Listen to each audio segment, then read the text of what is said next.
मंगलम भगवान विष्णु मंगलम गरुड़ध्वज मंगलम पुंडरीकाक्ष मंगलाय तनो हरि। अर्थात भगवान विष्णु जो गरुड़ वाले ध्वज के वाहक हैं, जिनकी कमल जैसी आंखें हैं, जो संसार के सभी दुखों को हरने वाले हैं। हम कोटि कोटि उनको नमन करते हैं कि ये ईश्वर हमारे इस शुभ संस्कार, विवाह संस्कार को शुभ और सफल बनाएं। माँ शारदे को नमन। साहित्यिक सचेतना के सभी प्रबुद्ध पाठकों, श्रोताओं और दर्शकों को साहित्यिक सचेतना की ओर से राय सिंह भंडारी द्वारा हार्दिक अभिनंदन। आज के विषय के अनुरूप जो है प्रस्तुति लेकर आपके सामने उपस्थित हुआ हूँ। आज का विषय है विवाह संस्कार। 16 संस्कारों में से यह संस्कार सनातन धर्म का सबसे महत्वपूर्ण और अहम संस्कार है, जिसमें मतलब दोनों दंपति की वर और कन्या का जीवन रूपी गाड़ी में नया मोड़ आ जाता, उनके जीवन के पथ पर नया मोड़ आ जाता है और वे दोनों अलग अलग घरों को लेकर के एक हो जाते हैं। और उनके लिए कहा जाता है, लेकिन बहुत ही व्यापक वैसे तो विवाह संस्कार सभी धर्मों में, सभी देशों में एक यह बहुत महत्वपूर्ण रहता है, लेकिन सनातन धर्म में इसका बहुत ही महत्वपूर्ण भूमिका होती है, क्योंकि यह एक इस धर्म में मर्यादित और महत्वपूर्ण होता है। विवाह के प्रकार कितने प्रकार के होते हैं? विवाह वैसे तो बहुत प्रकार के होते हैं। अलग अलग धर्मों की हम बात करते हैं तो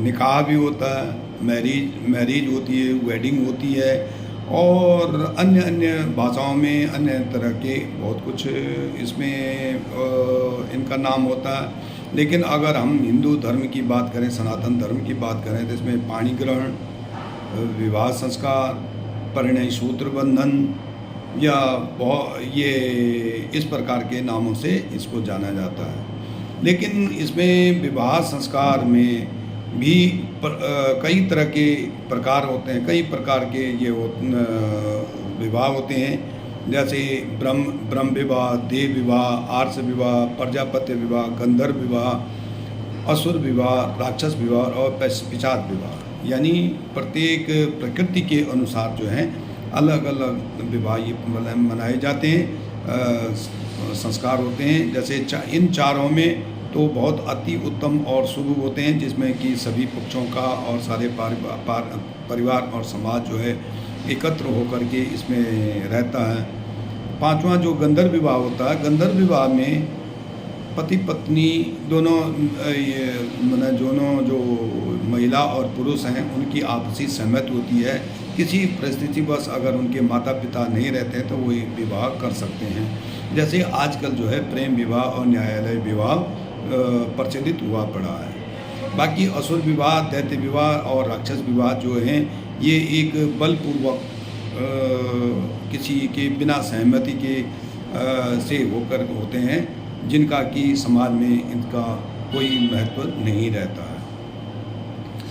इसमें दूसरी विशेषता ये है आश्रमों का परिवर्तन। यही एक संस्कार, विवाह संस्कार है, जहाँ पे एक पुरुष या एक महिला जो है एक आश्रम को छोड़ करके दूसरे आश्रम में प्रवेश करते हैं। जैसे कि गृहस्थ ब्रह्मचर्य आश्रम को यहाँ पे इनसे छूट जाता है और गृहस्थ आश्रम की ओर ये प्रवेश कर जाते हैं, जहाँ पे इनको सामाजिक और पारिवारिक दायित्व को निभाना पड़ता है और इनके अंदर जो है ये काफ़ी दायित्व आ जाते हैं।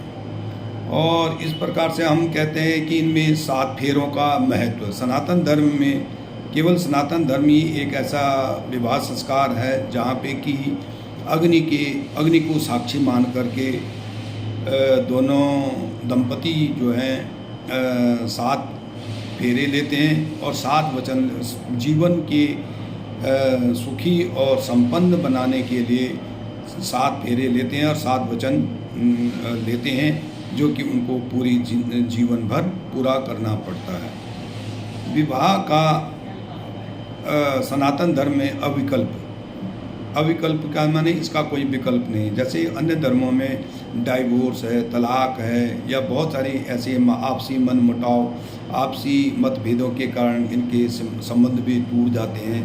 लेकिन एक सनातन धर्म में, हिंदू धर्म में एक ये इसका कोई शब्द भी नहीं है और इसकी कोई परिभाषा नहीं है कि इसको तोड़ने के लिए या इसको विच्छेद करने के लिए कोई प्रावधान होगा।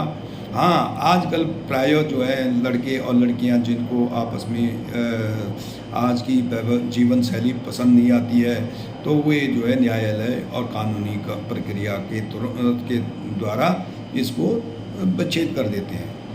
बाकी कुल मिला के हम ये कह सकते हैं कि विवाह संस्कार एक जीवन का बहुत अच्छा और स्वर्गिक संस्कार है, जिसमें कि दोनों की आपसी सामंजस्य, आपसी प्रेम, आपसी सद्भावना, आपसी समर्पण सामने आ जाता है और दोनों 7 जन्मों तक के बंधन में बंध जाते हैं। राय सिंह भंडारी, गुड़गांव।